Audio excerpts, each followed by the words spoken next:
Northern Elders Forum and the coalition of northern groups. And what they were saying was that now it appears there's a lot of hostility towards the Fulanis in southern Nigeria. It appears there's so much hate coming towards them.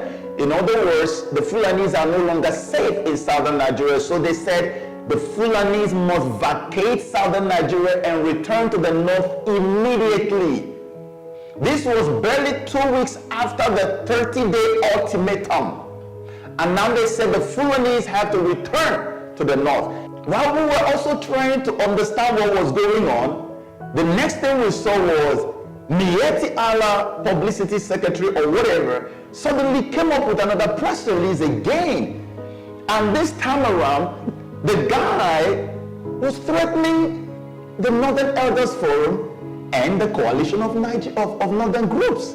I want to read you what he said in his press release, okay? Part of what he said. Addressing the call by the coalition of northern groups for herdsmen to vacate the south, Al-Hassan said, those so-called northern youths called coalition of northern groups should note that if because of their action any herder is killed, we will first look for them before we go after our enemies.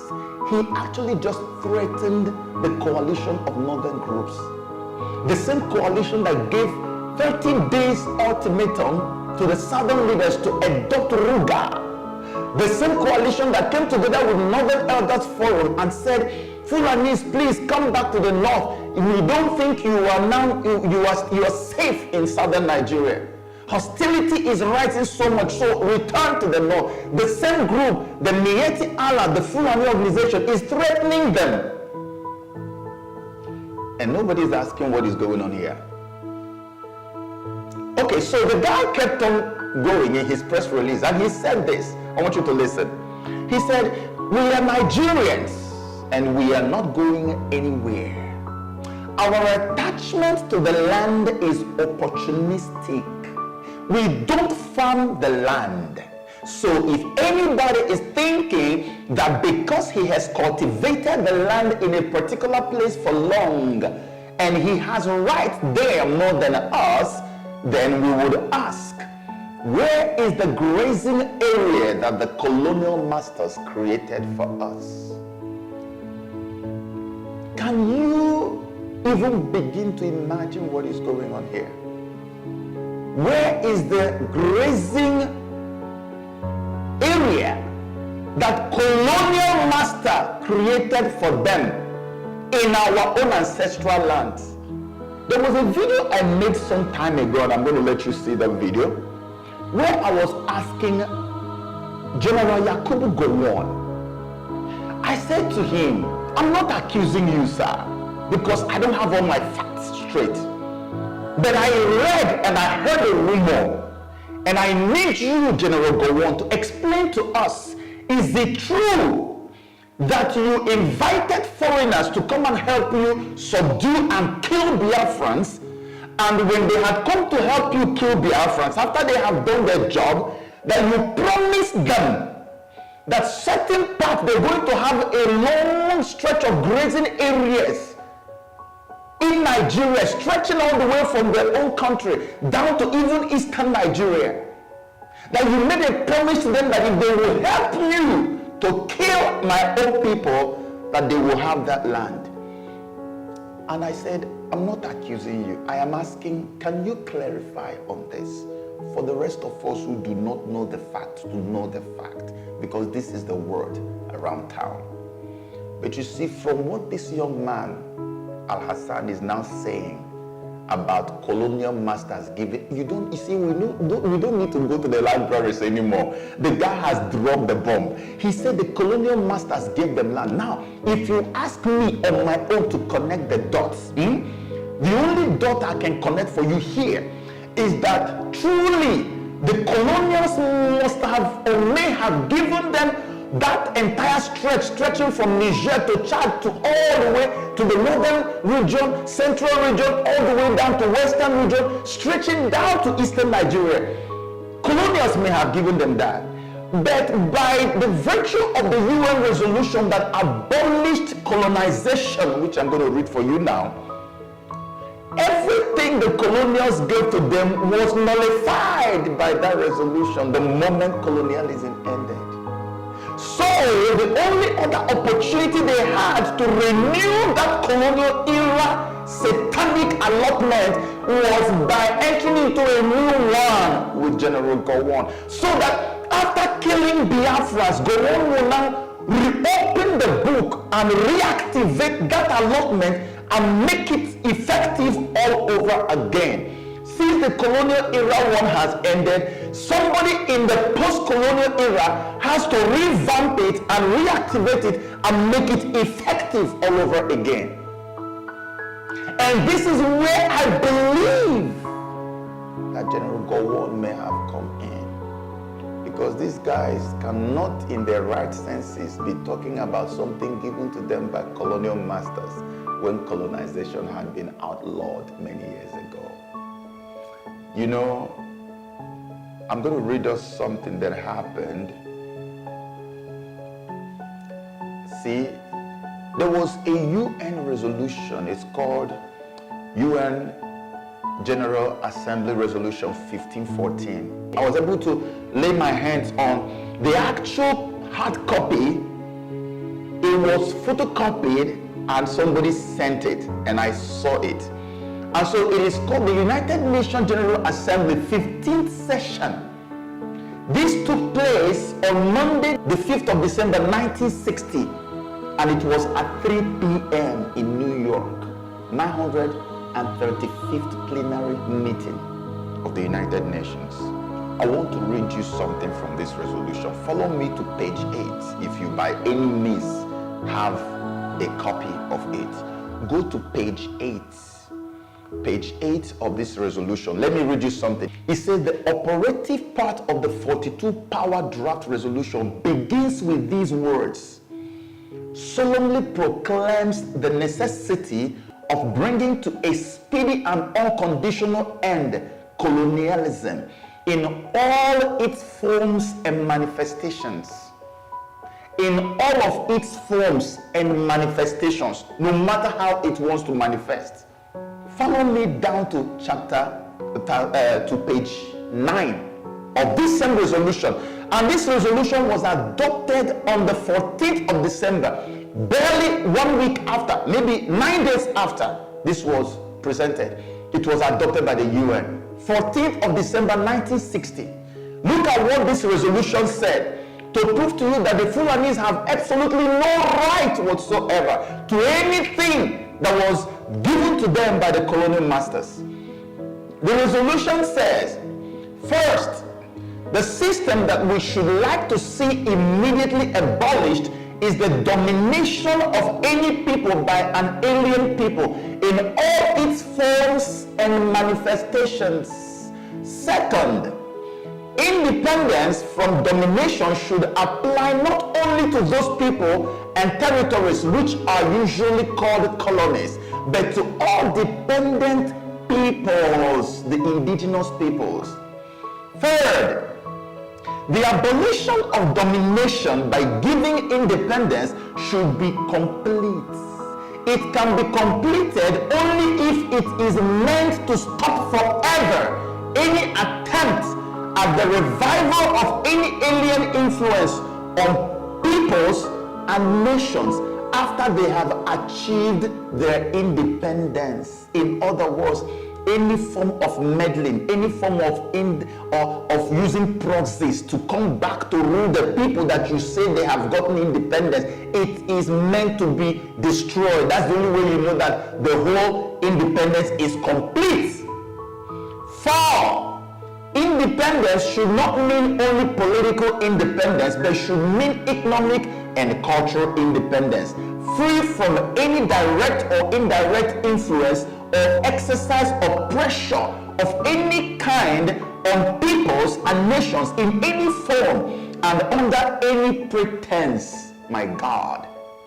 5th, the implementation of the provisions of the declaration should be universal and should apply to all people and territories, not only for the achievement, but also for the preservation of their full and absolute independence, solely dependent on the free will and determination of the peoples themselves, and free from any influence whatsoever. When the resolution says peoples, it's talking about the indigenous peoples. It says nations and peoples. So nothing from any colonial master still binds. If not that a post-colonial leader had gone to rectify it and made it to come into effect, there's no way anybody will be claiming something that he said was given to them by colonial masters. When you have the type of treaty or edict that created the amalgamation of Nigeria, that type of edict, okay, or treaty is known to expire after every 100 years. And many people who talked about it, they cited an example of Hong Kong, which in 1997 was 99 years old in the hands of the British, and in that same year, before it was even going to hit 100 years, the United Kingdom handed Hong Kong over to China. And so people are asking, how come Nigeria's amalgamation, which has the same treaty, the same edict, has now clocked 100 years and nobody is talking about trying to renegotiate? Because what happens in that situation is that after 100 years, the people who make up that amalgamated unit are meant to go back to the pre-amalgamation era arrangements, okay, politically and otherwise, or they can come around the table and have some type of decision, renegotiation on whether they should continue to live as one or whether they need to go their separate ways. This is what happens after 100 years. But let me even say this clearly, that we were not meant to even have any such thing, because the resolution that abolished colonization gave us power to have independence on our own, free from any form of interference from the colonial masters. They had no right to join us when our indigenous peoples were not party to it. But then the 100 years has come and it has gone. And why is it that after the 100 years expired on January 1, 2014, that Nigeria is still staying together as one? But guess what happened here? Let me explain to you why you are having RUGA and all this issue. You see, because they knew that Nigeria had already broken even within the 100 years, it has already fragmented into irreparable and irredeemable pieces. What they decided to do was they made up their mind they were going to bring a tyrant to power. They were going to bring their own people whom they have anointed. Remember, according to colonial documents that we have, the Lord Lugard and all his colonial agents actually elected the Fulanese to be the overlords in the colonial entity called Nigeria. They said that the Fulanese are the final race. And this is why the Union Jack has never returned to England. It is still there today in the hands of the Fulanese in Nigeria. Because whenever Britain conquers a territory, the Union Jack is lifted up. That's the flag you see flying. But the moment they give so-called independence to that territory, the Union Jack comes back and then is flown to England. And then the flag of the new territory, the new country, will now go up. Well, they did that in 1960 when they told you that you had independence in Nigeria. But ask yourself, where is the Union Jack that was up, which was a symbol of British domination and colonial power over Nigeria? It is still remaining in Nigeria. It has not gone back to England. In the hands of the Fulanis, who are the appointed and the chosen ones to represent the interest of the colonial masters in Nigeria. So what they did was that now that we are at a point where Nigeria can no longer be redeemed, let us pull our own face, which is the Fulani, and put them in power and use them to hold Nigeria down by force, even against the wishes of the indigenous peoples. And I will explain to you how they are doing that. So they brought Buhari to power. And they did all that they did and chased Jonathan out and brought our brothers from the southwest and everywhere, and everybody joined their voices and they kicked Jonathan out and they brought Buhari to power. Because of the prophecy that CIA gave that Nigeria will break in 2015, they already are preparing because they know it is true that going by all the indices available, that Nigeria can no longer be sustained under that satanic amalgamation treaty. So spiritually and otherwise, Nigeria expired and is falling apart. So what they did was that they're going to use the Fulanese as a gun to gum Nigeria together by force. And how they're doing it is that after they brought Buhari to power, the first thing the Buhari regime began to do was that it began to modernize the Nigerian federal government. Since I was born, I've never seen a president like Buhari that came and almost every appointment he made was northerners and Muslim northerners. And if he had people from south, especially southwest, they were Muslims. And we were wondering, what in the world is going on? And Nigerians were mute. People just talk more and they will keep quiet. They talk and they will keep quiet.